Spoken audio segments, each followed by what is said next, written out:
Bonjour tout le monde, on est le 1er octobre et puis je suis contente de vous voir aujourd'hui. Donc, on va continuer dans notre série sur les fêtes d'Israël. C'est drôle un peu de parler du Yom Kippour comme étant une fête parce que c'est un temps extrêmement solennel. C'est le jour le plus saint pour le calendrier juif, pour les non-croyants, je dirais. Il y a tellement d'indices, par exemple, que Dieu a semé dans cette fête-là qui nous montre le Messie pour que les Juifs voient Jésus à travers tout ça. On voit des indices qu'on va voir ce soir dans les Écritures et même dans leur tradition et même dans leur histoire. Donc, Dieu a vraiment pointé tout vers Jésus, vers Yeshua pour cette fête. Puis c'est excitant de le voir. Mais le Yom Kippour cette année, ça a commencé dimanche soir au coucher de soleil. Puis même les Juifs non religieux, vous voyez, j'ai vu mon esthéticienne israélienne hier et puis elle m'a demandé si j'avais jeûné. Et puis elle a dit qu'elle avait jeûné même si elle n'est pas allée à la synagogue parce que c'était une tradition. Mais elle n'est pas religieuse du tout. Et c'est assez spécial parce que les Juifs sont appelés à aller à la synagogue pour jeûner 26 heures et pour prier. Et tu sais, pour les Juifs, on va dire que oui, je ne vais pas à la synagogue, sauf le Yom Kippour. Les traditions disent que le Yom Kippour, c'est le jour où Dieu va décider le destin pour la prochaine année pour chaque Juif. Ils ne disent pas ça pour les non-Juifs, mais ils disent qu'il y a un livre qui s'appelle le livre de la vie. Ce n'est pas comme on le comprend nous, par exemple, en tant que chrétiens, mais ils disent que le livre de la vie est ouvert pour les justes le jour de la fête des trompettes ou Rosh Hashanah, comme on a déjà discuté la semaine passée. Et Dieu écrit ça comme au plomb. Et puis, vous avez 10 jours pour vous faire changer de livre. Si jamais vous n'êtes pas dans le bon livre, vous avez 10 jours pour vous repentir, pour prier, pour demander pardon, pour donner des sous, dans le fond, à la charité. Et puis, vous avez 10 jours pour faire ça. Et puis, maintenant, mais le jour du Yom Kippour, c'est écrit en encre et tu ne pourras pas changer ce qui est décidé. C'est le jour de Yom Kippour. Yom Kippour veut dire le jour de l'expiation. On parle de péché, on parle de repentance, on parle d'expiation. Mais vous voyez, je raconte l'histoire que quand j'étais dans l'avion et j'étais à côté d'une femme qui était femme du rabbin, un rebbetzin, comme on dit, ultra-orthodoxe, et j'ai parlé des idées comme le péché, l'expiation, la repentance. Elle dit, oh non, non, non, ça c'est tout chrétien, tout ça, là. Le sang, là, non, c'est pas nous. Nous, c'est Kabbale, numérologie. Et tu sais, j'ai pensé à aller aussi bien de me dire de faire de la sorcellerie, là. Absolument fou. Mais parce que le péché ne joue pas un rôle important, je dirais, malheureusement, dans le judaïsme moderne. Mais le jour de Yom Kippour, on ne parle que de ça. Et tout est dédié à l'idée du pardon et demander pardon pour ses péchés, parce que c'est la dernière chance d'avoir ton nom écrit à la bonne place. Donc, cette conviction, c'est pour les préparer pour la confession nationale, dans le fond, qui est prophétisée. On va voir ça plus tard ce soir. Donc, la dernière confession, c'est à venir. Donc, il va y avoir une confession nationale, une repentance nationale à la fin de la tribulation, et là, le Messie va venir. Donc, pour Israël, les Écritures enseignent que la repentance nationale, c'est le prérequis pour une relation avec Dieu. C'est nous qui le savons, une repentance qui a l'air de ce qu'on voit le jour du Yom Kippour. Et leur confession est prophétisée comme étant l'élément déclencheur pour le retour de Jésus-Christ. C'est aussi simple que ça. Jésus ne revient pas avant que les Juifs demandent qu'il vienne et qu'ils disent « Béni soit celui qui vient au nom du Seigneur ». C'est ce que Jésus a dit. Donc, avant, c'est spécial parce que Moïse n'est jamais entré dans la Terre sainte, comme vous le savez, et il a dit les mots que Dieu lui avait dit de dire, évidemment. En Lévitique 26, il a dit ces mots même avant qu'il entre au pays. Verset 40 de chapitre 26, « Et ils confesseront leur iniquité et l'iniquité de leur père, selon leurs infidélités par lesquelles ils ont été infidèles envers moi, et aussi comment ils ont marché en opposition avec moi. Je me souviendrai de mon alliance avec Jacob et aussi mon alliance avec Isaac, et je me souviendrai aussi de mon alliance avec Abraham, et je me souviendrai de la terre. » Donc, ça, c'est l'alliance abrahamique que nous voyons en Genèse 12, qui, dans le fond, est une des parties de la colonne vertébrale des Écritures qui suivent à partir de Genèse 13 jusqu'à l'Apocalypse 22. Dieu dit, s'il confesse, alors il va se rappeler de l'alliance et se rappeler de la terre, mais ils n'ont pas encore confessé. Ils n'ont pas encore vraiment reconnu leur péché d'avoir rejeté la messianité de Jésus. Et ce n'est pas la seule place qu'on voit ce genre de passage. C'est répété combien de fois dans les Écritures. Et la question qu'on peut se poser, c'est que si Israël se repentit chaque année après année, le jour de l'expiation, sur une base nationale, tout le monde se met à la synagogue, pourquoi ils ne sont pas réconciliés avec Dieu? Pourquoi ils sont encore coupés, dans le fond, de Dieu? Pourquoi le royaume messianique n'est pas encore établi chaque année, dans le fond, après chaque Yom Kippour, année après année? Qu'est-ce qui manque dans la repentance d'Israël? Bien, c'est sûr que le chaînon qui manque, c'est le Messie lui-même. Tu sais, comment tu peux demander pardon si tu oublies celui qui pourvoit le pardon? Et c'est ce que le Messie lui-même a dit serait l'exigence pour sa deuxième venue, c'est la repentance d'Israël, et il fallait reconnaître qui il est. Donc, on voit ce qu'il a dit en Luc 13, juste avant son procès et crucifixion, versets 34 et 35. « Jérusalem, Jérusalem, la ville qui tue les prophètes et qui lapide ceux qui lui sont envoyés. Que de fois j'ai voulu rassembler tes enfants, comme une poule s'accouvée sous ses ailes, et vous ne l'avez pas voulu. Voici votre maison vous est abandonnée.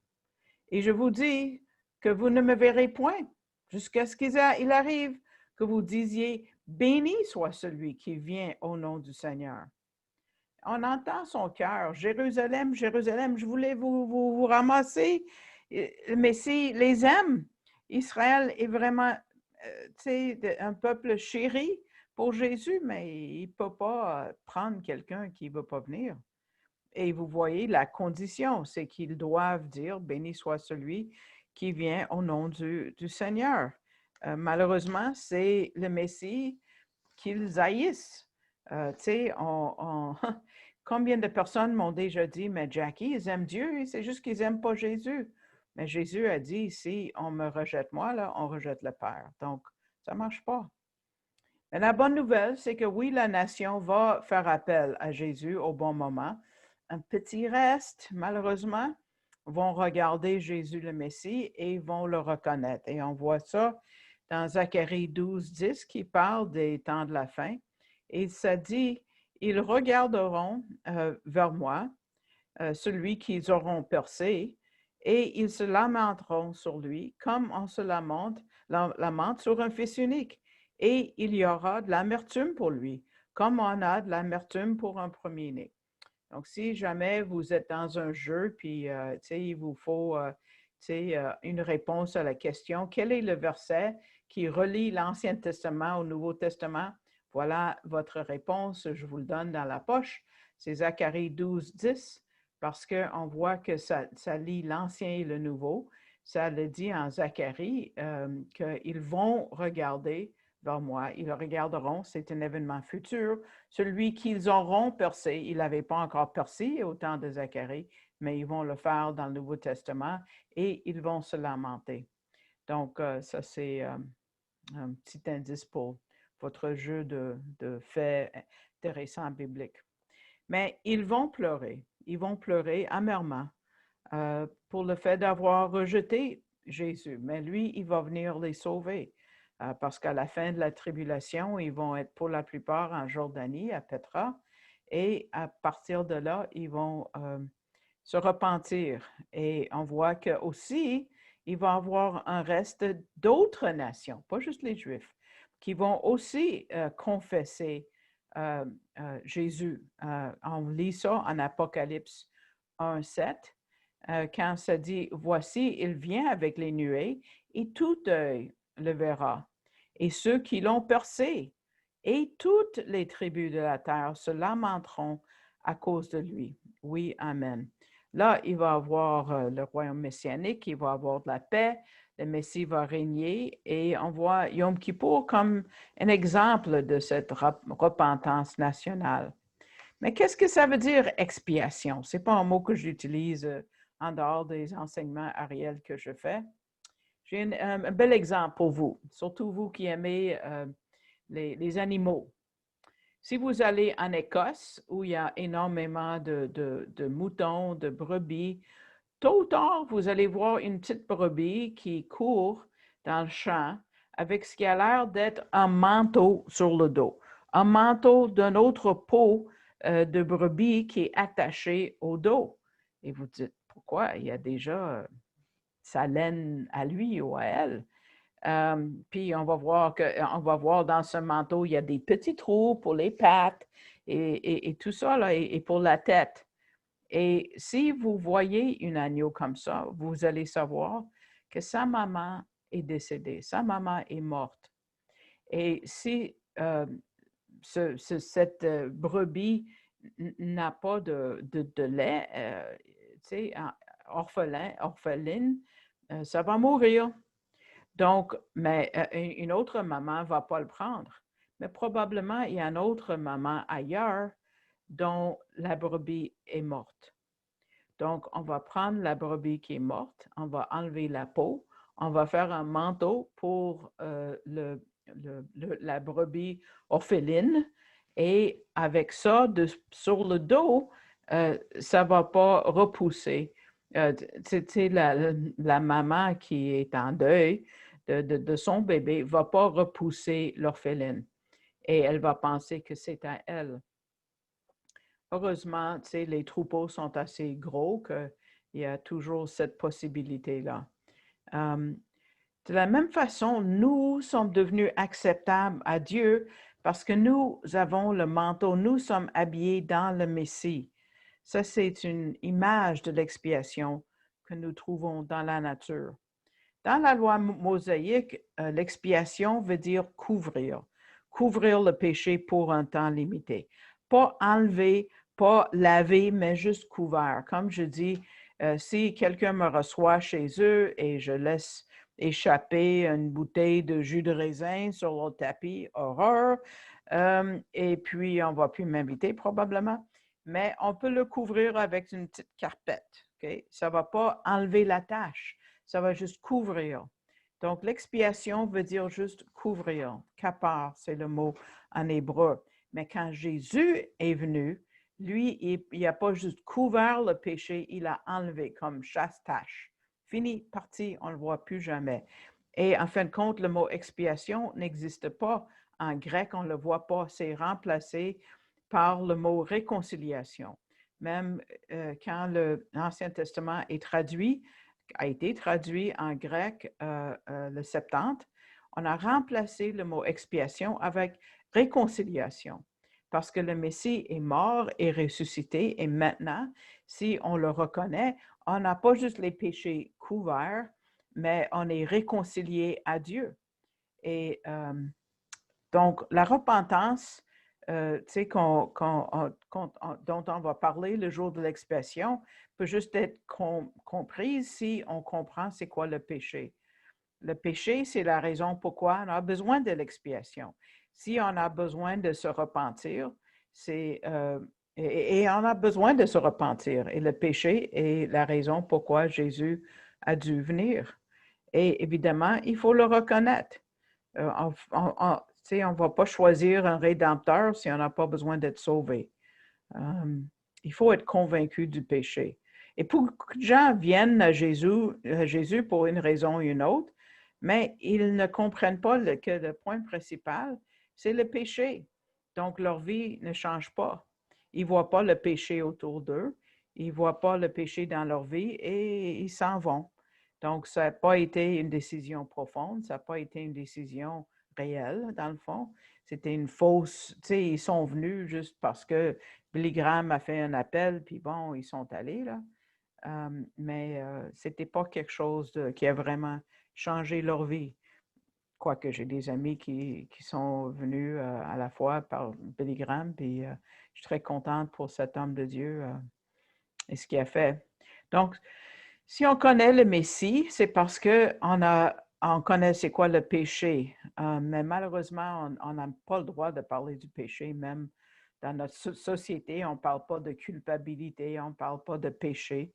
Et ça éloigne les gens de Dieu, malheureusement. Et tu vois, cette femme de rabbin, elle m'a dit, non, non, c'est juste le christianisme qui parle du péché. Voyons donc, qu'est-ce qu'elle fait le jour du Yom Kippour? Donc, qu'est-ce que les Juifs disent est le péché aujourd'hui quand ils en parlent? Ils disent que ça a rapport avec ce que je fais, pas à cause de ce que je suis. C'est pas ma nature pécheresse, c'est un geste que j'ai posé. C'est comme une lapse dans ma moralité. Il n'y a pas de péché originel dans leur concept du tout. Comme ça, tu n'as pas besoin de Messie. Mais si, nous savons que nous en avons besoin. On a tous entendu parler des fables de La Fontaine. En anglais, on parle beaucoup d'un grec Ésope. Je ne sais pas si on en parle beaucoup dans la culture francophone, mais il a déjà écrit par rapport à une colombe niaise. Et la fable dit qu'un pigeon était tellement accablé par une soif extrême, a vu un gobelet d'eau qui était peinturé sur un panneau. Et la colombe ne se rendait pas compte que c'était juste sur un panneau. Et elle a pris une envolée vers le panneau, puis bang, a perdu comme connaissance, puis quelqu'un a passé par-dessus et l'a tué. Et ça, c'est une idée de ce que c'est le péché. Ce gobelet, tu sais, est comme le péché. Ça a l'air réel. Ça a l'air d'être quelque chose de beau qu'on peut prendre pour peut-être, tu sais, atténuer notre douleur. Et puis, on embarque là-dedans, là, mais c'est mortel. Ça nous amène à la mort. C'est assez intéressant de se rendre compte que Ésope, c'était en vie aux mêmes époques qu'Israël a perdu la terre et a perdu le temple. en 586 avant Jésus-Christ. C'était juste avant que Osée a écrit les mots qu'on voit en Osée 7, 11, quand ça dit « Ephraim est devenu comme une colombe niaise, sans intelligence, parce qu'ils se ne tournent pas vers l'Éternel. » Hein? C'est fort. Ils ne recherchent pas, malgré tout cela, ils ne cherchent pas Dieu. Le remède pour le péché, c'est de retourner à Dieu et de vraiment connaître qui il est et c'est quoi la vraie définition du péché. Et il faut comprendre c'est quoi le péché et la nature du péché et l'effet du péché et le remède contre le péché. Ça prend énormément de place dans la Bible, l'Ancien et le Nouveau Testament. Et une place où on voit le péché très bien étalé, si vous voulez, c'est dans les sacrifices. Les sacrifices, on en parle un peu dans l'étude qu'on fait en nombre. Et puis, c'est quelque chose qui est, on élabore beaucoup sur les sacrifices et les 5 sortes de sacrifices dans l'Ancien Testament. Et dans le jour de l'expiation, il y a des sacrifices très précis et uniques que les Juifs devaient exécuter. Et là, on voit vraiment le Messie et son travail et l'œuvre de Dieu. Donc, les sacrifices pour Yom Kippour sont trouvés, on a mis les chapitres évidemment après, mais le chapitre 16 de Lévitique, tout le chapitre au complet, décrit une procédure, étape par étape, ce qu'on doit faire le jour de l'expiation. C'est lu dans les synagogues, sûrement ça a été lu lundi dernier pendant le jour. C'est très complexe, il y a énormément de détails, on ne va pas entrer dans tous les détails, mais ce qu'on voit, c'est que le péché, c'est sérieux par rapport à Dieu. Et il faut dealer avec ça, il faut trouver un remède pour ça. Si on veut s'approcher à Dieu, il faut absolument qu'on aille par la méthode que lui, il exige pour avoir une communion avec lui. Donc, on va juste voir si on est capable de s'approcher de Dieu de n'importe comment dans les 2 premiers versets de Lévitique 16. Et ça, c'est le début du Yom Kippour. Et l'Éternel parla à Moïse après la mort des 2 fils d'Aaron. Donc, regardez bien comment il commence. Lorsque s'étant approchés de l'Éternel, ils moururent. Et l'Éternel dit à Moïse, « Dis à Aaron, ton frère, qu'il n'entre pas en tout temps dans le lieu saint, au-dedans du voile, devant le propitiatoire qui est sur l'arche, afin qu'il ne meure pas, car j'apparais dans la nuée sur le propitiatoire. » Donc, on commence le jour du Yom Kippour en disant, « Hey, Aaron, tes fils sont morts parce qu'ils n'avaient pas la bonne attitude et vraiment pas la bonne façon de s'approcher à Dieu. » Eux, ils ont dit, « C'est correct, c'est pas pire, il y a combien de chemins vers Dieu? Je peux inventer quelque chose. » Et bang, flang, ils sont morts là. Et Dieu dit à Aaron, non, tu ne peux pas entrer n'importe comment et n'importe quel jour et de n'importe quelle façon. Il n'y a pas 6 milliards, 7 milliards de chemins vers Dieu, pas du tout. Est-ce qu'il y a une autre façon de fabriquer la confession du péché? Est-ce que ça serait acceptable à Dieu? Est-ce que toutes les religions mènent à Dieu? Pas du tout. Parce que le Dieu de la Bible est différent de la façon que le monde décrive Dieu. C'est vraiment comme Dieu se décrit lui-même. Dieu ne se contredit pas. Donc, on va regarder l'importance de cette fête dans les écrits extra-bibliques, non inspirés, le Talmud, parce qu'il y a un livre complet dédié juste au Yom Kippour qui s'appelle Yoma, ce jour. Donc, dans ce livre-là d'histoire, dans le fond, on voit que le grand prêtre a dû subir 5 comme baptêmes, 5 immersions et 10 lavages avant d'entrer dans le lieu saint. On va montrer l'image du temple ici. Vous voyez les menorahs, les chandeliers. Ça, c'est le lieu saint. Ensuite, au bout, il y a l'autel de l'encens. Et ensuite, il y a une voile qui sépare le lieu saint ici, du lieu très saint qui est ici. Et ici, on voit les chérubins, puis il y a le propitiatoire qui est juste là. Donc, uniquement le jour du Yom Kippour, ça c'est une autre façon de le voir. Et puis, juste un jour par année, le grand prêtre a le droit de passer à travers ce voile-là. Les autres jours, il travaillait ici, mais il ne peut pas aller là, sauf le jour du Yom Kippour. Entrer dans la présence de Dieu. Pendant les 7 jours avant le Yom Kippour, il y avait comme une formation. Le grand prêtre, on l'a déménagé dans un autre appartement dans le temple. Et là, il étudiait avec les anciens d'Israël quasiment jour et nuit, là, mais vraiment, il étudiait chaque jour, chaque détail de ce qu'il devait faire le jour du Yom Kippour pour se préparer. Il répétait les détails, puis il fallait être sûr qu'il le faisait exactement comme le commandement de Dieu.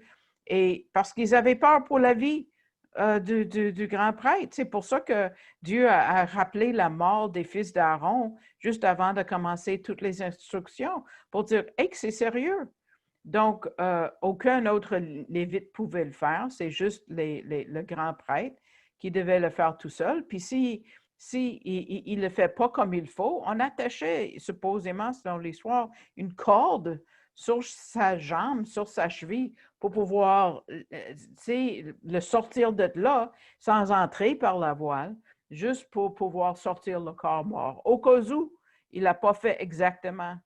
Mais qui est notre grand prêtre? C'est le Messie lui-même.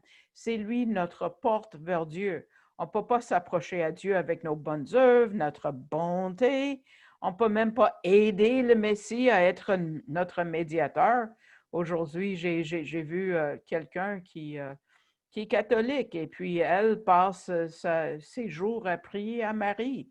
Il y a un centre d'idolâtrie là, dans sa maison avec des images de Marie, puis un autre saint libanais, puis elle adresse ses prières à eux autres. Là. Mais Dieu est trop haut, Dieu est trop pur.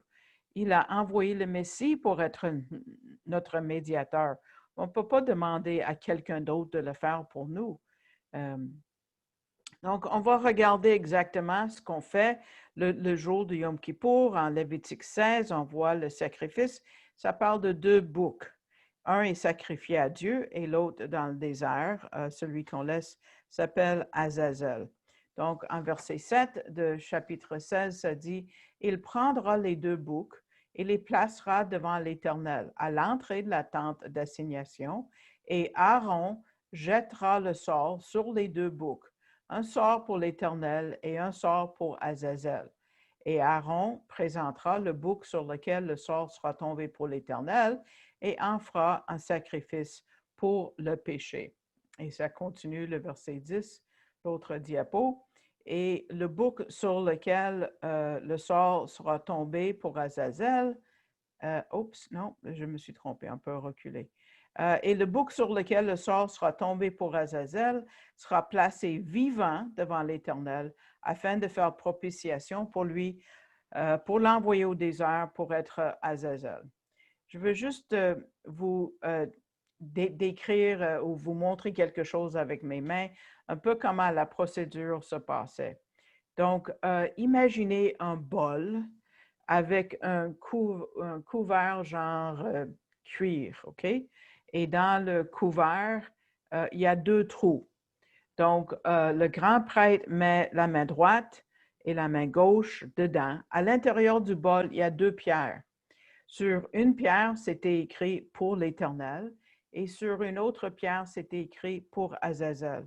Donc, le grand prêtre, il met les 2 mains dans le bol couvert à l'aveugle parce qu'il ne voit pas, et chaque main sort une pierre.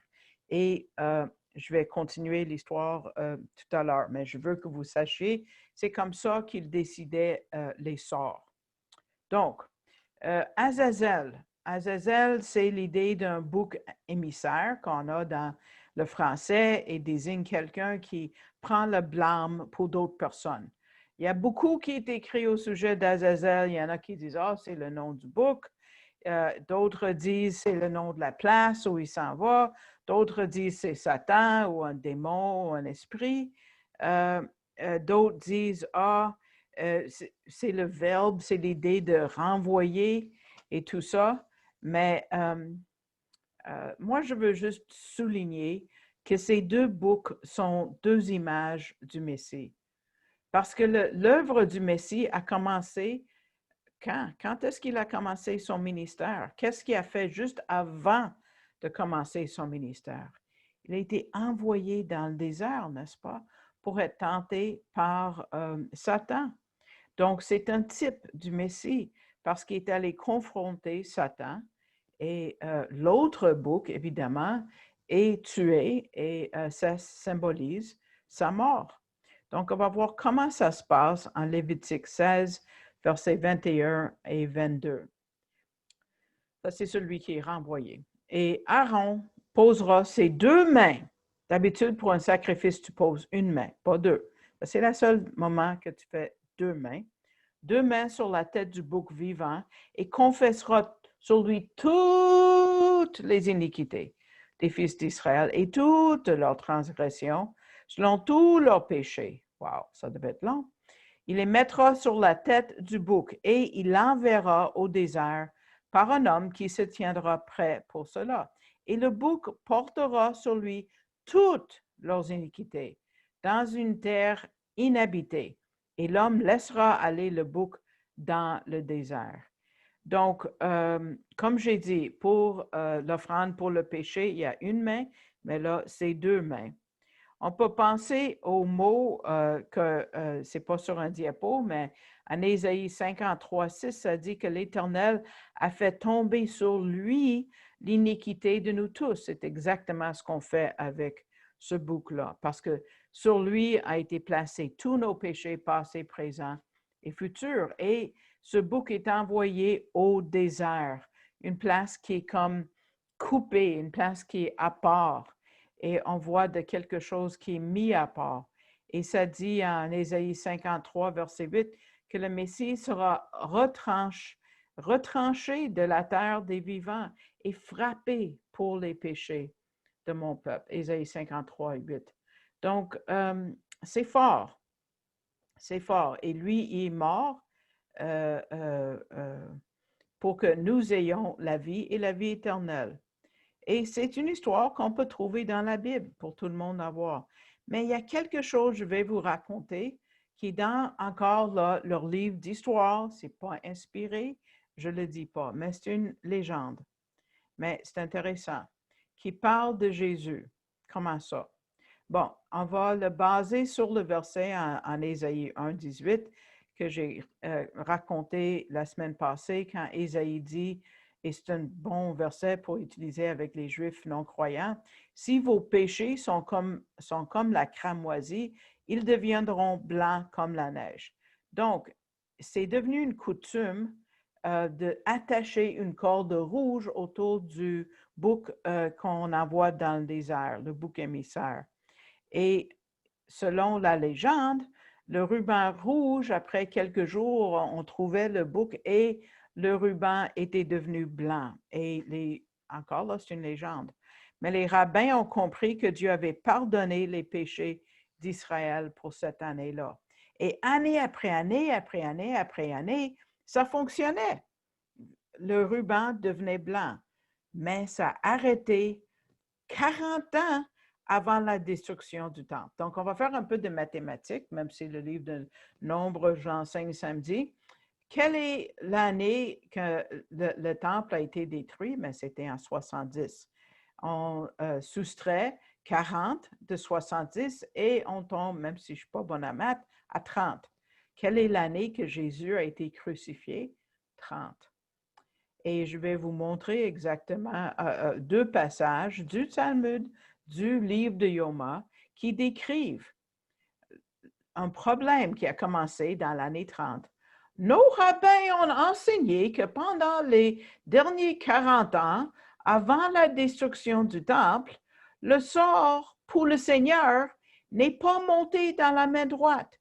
Donc, chaque fois que le prêtre mettait sa main droite dans le pot, il a toujours trouvé la pierre qui disait pour le Seigneur, chaque année, chaque année, chaque année, c'était comme ça, sauf ça a arrêté à l'année 30. Là, c'est n'importe quelle pierre qu'il aurait pu trouver, même s'il ne voyait pas, c'était l'aveuglette.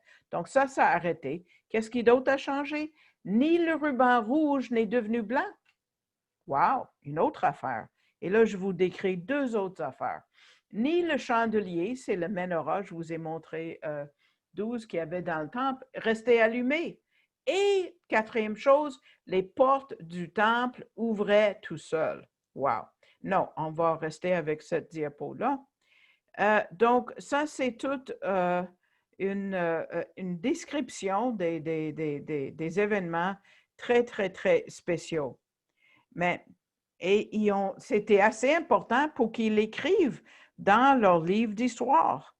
C'était comme un signe de Dieu.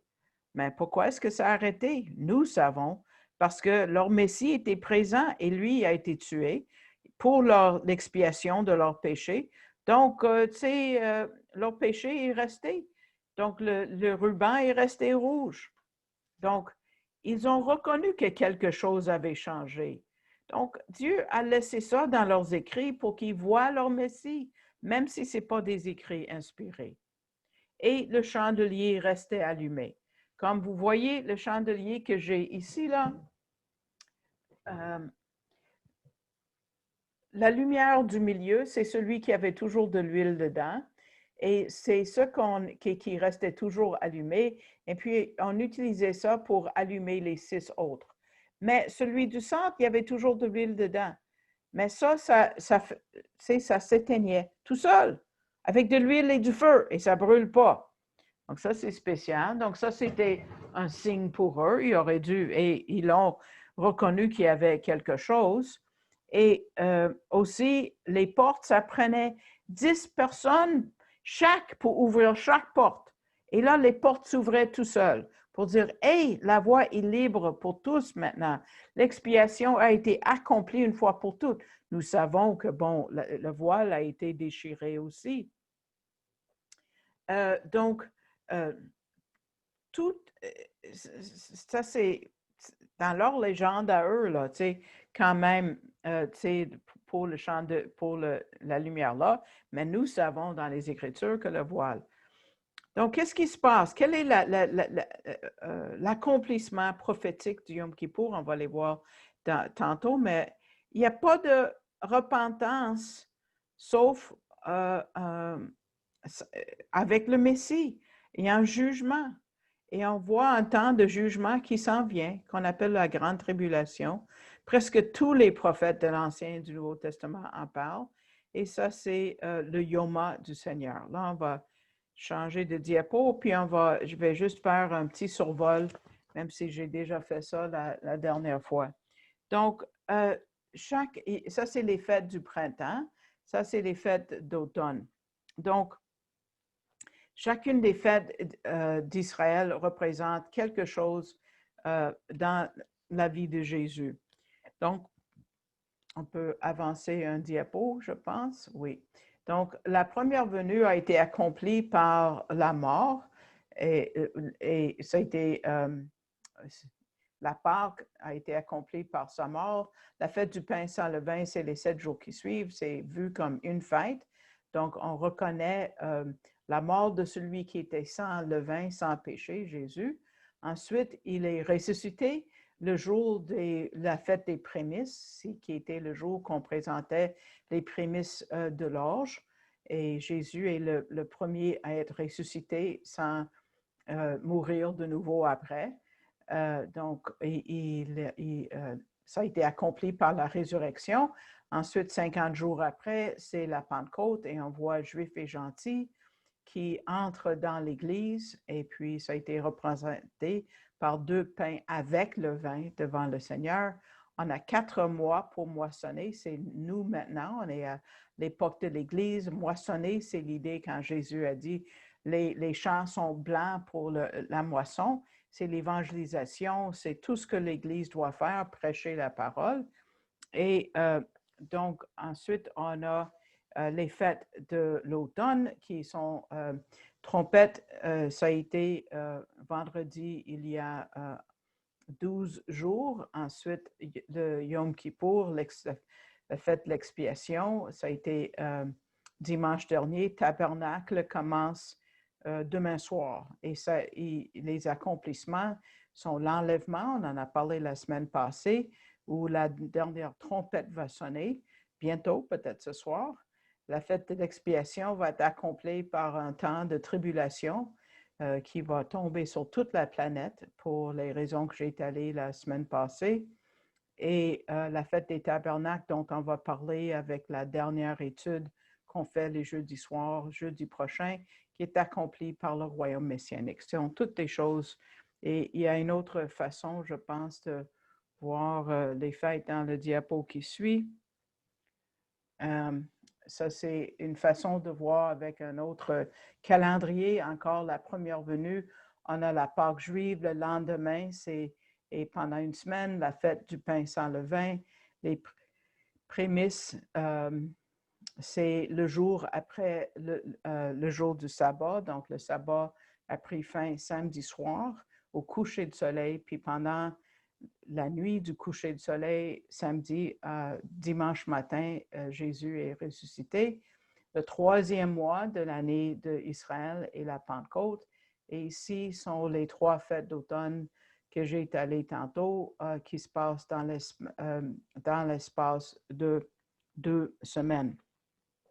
Même si la fête de Sukkot qu'on va regarder jeudi prochain dure 8 jours, on va être encore dans la fête de Tabernacle quand on va faire l'étude jeudi prochain, parce que ça va continuer, c'est 8 jours. Donc, ce qu'on voit, c'est le verset qu'il y avait sur le diapo avant, c'est que oui, il n'y a pas de temple, mais on a notre grand sacrificateur, c'est Jésus. Hébreux 8.1 dit, « Or, la somme de ce que nous disons, c'est que nous avons un souverain sacrificateur qui s'est assis à la droite du trône de la majesté dans les cieux. » Et ça, c'est au cœur, c'est ça qui est au centre des enseignements de notre Bible et du jour d'expiation. Et quel est le verset qui résume toute l'alliance mosaïque, tous les sacrifices? On le trouve en Lévitique 17.11. Et moi, combien de Juifs j'ai déjà posé la question par rapport à ce verset-là? « Car l'âme de la chair est dans le sang, et moi, je vous l'ai donné sur l'autel pour faire propitiation pour vos âmes, car c'est le sang qui fait propitiation pour l'âme. » Donc, la question que je pose à des Juifs que je rencontre, c'est « Où est ton sang? Où est le sang? » Oh, ben là, les rabbins ont trouvé une façon d'expliquer. Parce que quand on jeûne pendant 26 heures, on devient déshydraté et ça réduit les liquides corporels. Donc, ils disent qu'ils ont offert du sang. Imagine. Ils ont beaucoup de créativité, n'est-ce pas? Mais on sait que la confession des péchés s'est faite sous le sang de ce sacrifice-là. Dieu n'a pas changé d'idée par rapport à ce qu'il exige. Il y a des rabbins qui le disent, mais ce n'est pas vrai. Mais ça, c'est la notion biblique, que l'expiation, c'est toujours par le sang. Ça n'a pas été complètement oublié, parce qu'on va voir tantôt que dimanche matin, ici à Montréal, c'est certain, je ne sais pas combien, il y avait des personnes, des hommes juifs qui ont pris des poules. On va voir le prochain diapo. Ils ont pris une poule, moi j'appelle ça en anglais chicken swinging, virevolter la poule, mais c'est un coq quand c'est pour un homme. Vous voyez qu'il y a un livre de prière. Quelle est la prière qu'ils disent? Parce qu'ils essaient de faire un transfert de leur péché sur la volaille, soit un coq pour un garçon ou un homme, ou une poule pour une fille ou une femme. Et c'est quelque chose que mes 2 grands-papas faisaient, j'ai entendu. Moi, je suis née après leur mort. Donc, voici la prière sur la prochaine diapo qu'il récite. « Voici mon substitut. Voici mon échange. » C'est inventé, leur tradition. Hein? « Voici mon expiation. cette volaille ira à sa mort, mais moi, j'entrerai une bonne et longue vie de paix. Donc, ça, c'est les Juifs orthodoxes ou ultra-orthodoxes. Mais on sait que le sang de ces animaux ne peut pas faire expiation pour leurs péchés, parce que le Messie est venu. Il y a plus de sacrifice pour le péché, pour l'expiation, pour le salut. Je vais juste vous étaler quelques autres affaires qui se sont passées, bon, je vous ai parlé dans le Talmud de ce ruban qui avait arrêté de changer de rouge au blanc, le chandelier qui s'éteignait, les portes, que ça prenait 10 hommes, ça ouvrait tout seul. Aussi, quatrièmement, le Sanhédrin se réunissait toujours au temple, mais on sait que, encore selon leurs histoires, que dans leur livre de Sanhédrin, c'est dans leur Talmud, ça dit que 40 ans avant la destruction du temple, la Sanhédrin était exilée du temple et ils ont pris résidence ailleurs sur le mont des Oliviers, une place qui s'appelle Anout. Donc, le Sanhédrin se réunissait dans, je ne sais pas comment le traduire, une halle de pierre taillée, là, hewn stones. Ça, c'était dans le mur au nord de l'esplanade du temple. Et la moitié était à l'intérieur du temple et l'autre moitié à l'extérieur. Puis il y avait des portes les deux côtés. Et ils ont dû déménager parce que Dieu, dans le fond, les a congédiés. Ils ont mal décidé leur affaire. Tu vois, à l'époque de Jésus, ils n'avaient pas le droit de mettre quelqu'un à mort. Ce droit leur avait été enlevé dans l'année précédente, la crucifixion de Jésus. Ils ont dû dépendre à Rome de le faire. Mais ils n'avaient même plus le droit de prononcer une sentence de mort après. Ils ont mal jugé par rapport à Jésus. Et il y avait et puis il y a d'autres signes. Il y a la voile, on sait, qui a été déchirée du haut en bas, comme par Dieu. On sait qu'il y avait du noirceur sur toute la ville et même jusqu'en Turquie, on en parle. Il y avait un tremblement de terre. Mais combien de morts? Oh, aucune mort. Pourquoi? Parce que toutes les conséquences avaient été mises sur le dos du Messie. Il y avait des roches qui avaient été fendues. Il y a des tombes qui s'ouvraient, mais les morts ne sont pas sortis jusqu'après Jésus. Ils ont attendu. Donc, imaginez un juif religieux qui regarde à côté et puis il voit, oh, un tel était enterré, mais là, c'est découvert. On n'a pas le droit le jour du sabbat de remettre les choses en place, donc on va juste prendre note de ça. Puis après la fête, ben là, on va régler le tout. Sauf que quand ils sont retournés, après la résurrection de Jésus, mais les autres sont ressuscités aussi. Donc, ils sont retournés à la tombe, puis, oh, c'est vide. Hein? Qu'est-ce qui se passe? Puis aussi, on sait que ces croyants-là, parce que c'était des croyants dont les tombes ont été ouvertes, ils sont allés dans la ville. Et, tu sais, personne ne peut accuser Dieu d'être silencieux. Et puis, qu'est-ce qui s'est passé? En Acte 6, 7, ça dit que beaucoup de prêtres sont devenus croyants. Pourquoi les prêtres? Parce qu'ils ont vu le chandelier, ils ont vu les portes, ils ont vu la voile. C'était les seuls, c'était, tu sais, monsieur, madame, tout le monde ne pouvait pas voir que la voile avait été déchirée. Peut-être on n'en parlait pas. Ça dit la parole de Dieu en Acte 6, 7. La parole de Dieu croissait et le nombre des disciples se multipliait beaucoup dans Jérusalem et une grande foule de sacrificateurs obéissait à la foi. Pourquoi? Ben leur patente avec les mains ne fonctionnait plus. Le ruban, ça ne fonctionnait plus. Il y avait plein de signes. Eux, ils sont devenus obéissants. C'était des Sadducéens, rappelez-vous, les prêtres. Donc, c'est spécial. Donc, même nos Écritures parlent de Jésus, mais même leur propre histoire, Dieu, dans sa grâce, a donné des exemples. que s'ils ne regardaient plus la Bible, ils auraient pu regarder leur tradition pour amener les gens au salut. Vraiment, nous avons un grand Dieu qui est sans pareil dans son pardon et dans sa grâce. Pratiquement, qu'est-ce qu'on doit considérer? Qu'est-ce qu'on fait avec ces choses-là? Est-ce que ça nous est donné juste pour qu'on dise « Wow, c'est spécial! Il y a une illustration que M. Gabizon a trouvée. Il a dit il y a une jeune famille. Peut-être on devrait raconter cette histoire à la fin de juin, début juillet, avec tous les déménagements. Une histoire d'une jeune famille qui emménage dans une nouvelle maison. Et ils avaient cédulé ce déménagement longtemps auparavant. Et on sait qu'ici, il faut réserver son camion des mois d'avance.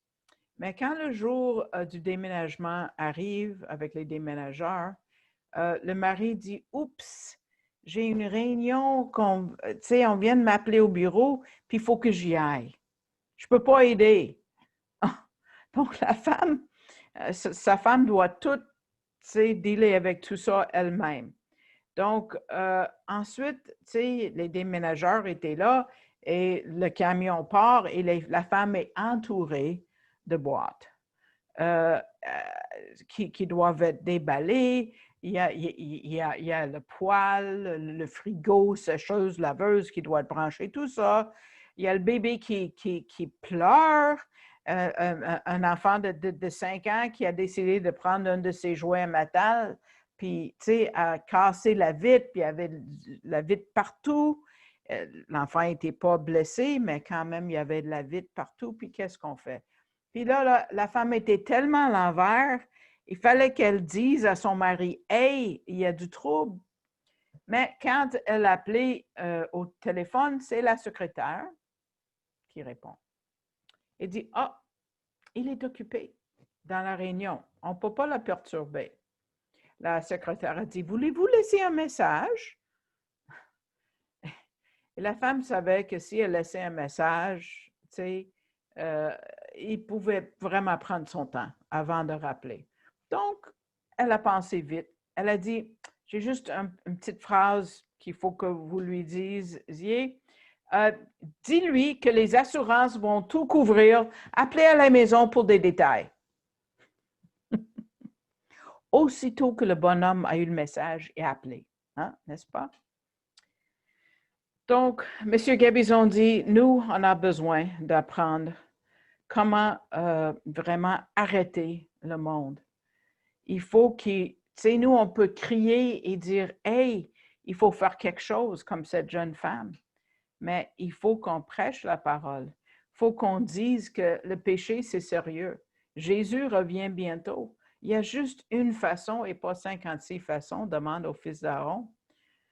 Il y a juste une façon de faire et il faut parler de la bonne nouvelle, oui, mais il y a un problème avec le péché.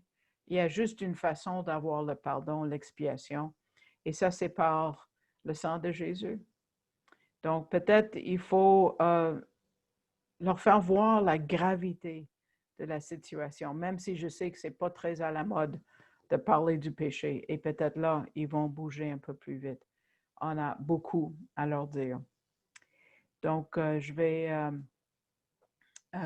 va juste retourner à la présentation des diapos et puis juste présenter un petit peu par rapport au ministère Ariel Canada. On sait qu'il n'y a pas grand monde de nouveau, quoiqu'il y avait comme une personne, je n'ai pas reconnu. Le ministère Ariel Canada, on est là pour évangéliser et pour partager les enseignements de la Bible à tous les croyants. Évidemment, il faut qu'on prêche aux Juifs et aux non-Juifs, à tout le monde qui a du souffle en eux. Mais Romains 10, 1 nous dit que les Juifs ne sont pas sauvés d'eux-mêmes. C'est sûr, il y en a qui le croient, mais ce n'est pas vrai. Prochain diapo. M. Gabizon, c'est celui qui a écrit le message aujourd'hui, qui a fondé la branche canadienne des ministères Ariel Canada. Et vous pouvez l'entendre en français. Je vais vous montrer sur la prochaine diapo. Oui, en anglais, il est sur oneplace.com. mais je ne vais pas élaborer. Si vous voulez, non, on va rester sur l'autre diapo. Oneplace.com, vous pouvez écouter dans Messianic Viewpoint, je pense. Si vous allez sur YouTube, c'est ça qui est le mieux pour les francophones. C'est d'aller sur YouTube et faire une recherche de Beth Ariel Montréal, parce qu'il y a une congrégation à Los Angeles. Et vous cherchez, playlist en anglais, c'est liste d'écoute en français. Et je pense que ça dit French. Et là, vous allez voir plus d'une centaine de messages en français. Si vous allez à bethariel.ca, c'est en anglais, mais vous allez trouver beaucoup de livres de la Bible. Si vous voulez écouter le service comme ce samedi ou plus tard, vous pouvez aller sur Facebook et là, au lieu de Beth Ariel Montréal, vous regardez Beth Ariel Congrégation. OK? Prochain diapo, juste pour dire que moi, je suis missionnaire avec les ministères Ariel Canada et moi, je ne reçois pas de salaire. Je suis là juste, je vis des dons des personnes et des églises comme vous, que vous me versez. Ça fait 45 ans que je me suis repentie et puis là, c'est, je vis uniquement des dons qu'on me verse. Prochain diapo. C'est sûr qu'avec le COVID, ce n'est pas évident. Donc, je vous ai montré sur cette diapo, si vous allez sur arielcanada.com et vous cliquez sur le drapeau français, vous allez avoir le site qui est marqué là où ça dit que vous pouvez donner et ça va le lien va c'est un hyperlien qui va vous envoyer à canadon.org et ça va être ministère Ariel Canada et de là, vous allez trouver un menu où ça dit appliquer votre don en fonds spécifiques et vous pouvez choisir mon nom ou une autre désignation aussi. Et vous pouvez faire ça en ligne. Prochain diapo, on va dire qu'il faut toujours prier pour Israël. La paix qu'on voit ou les ententes sont temporaires. En Zacharie 10, ça dit que tous les pays du monde vont se tourner le dos à Israël. Donc, on peut prier pour une paix physique, oui, c'est correct, c'est pas grave, c'est correct, mais quand David dit prier pour la paix de Jérusalem, c'est vraiment avec l'idée de prier, moi je trouve, pour le prince de la paix, Jésus, qui vient vivre dans leur cœur. Et la promesse, c'est ceux qui t'aiment prospéreront. Donc, je vous remercie de ce temps et puis on va se voir dans une semaine pour parler de la fête des tabernacles qui est le plus joyeux de l'année. D'ailleurs, je vous invite à lire Jean 7, 8 et 9 et le début de 10 et vous allez voir ce que Jésus a enseigné pendant cette fête importante. D'ailleurs, quand vous voyez dans les évangiles, c'était la fête, c'est toujours la fête des tabernacles. Et c'est ça qui nous parle d'un moment vraiment, oh, j'ai donc hâte. Ça, c'est la partie la plus difficile. Il y a 3 parties de ma vie, de vos vies. C'est la partie ici-bas, ensuite peut-être un petit temps au ciel, je ne sais pas, mais 1000 ans dans le royaume messianique et ensuite dans des corps glorifiés. Là, je ne sais pas comment on va vivre. On n'aura pas de trouble de sommeil. Ensuite, il y a l'éternité après. C'est les 3 parties. Il y a ici-bas, le royaume messianique et l'éternité. Et j'ai donc hâte pour le royaume messianique, dont je vais vous parler dans une semaine. Donc, à bientôt.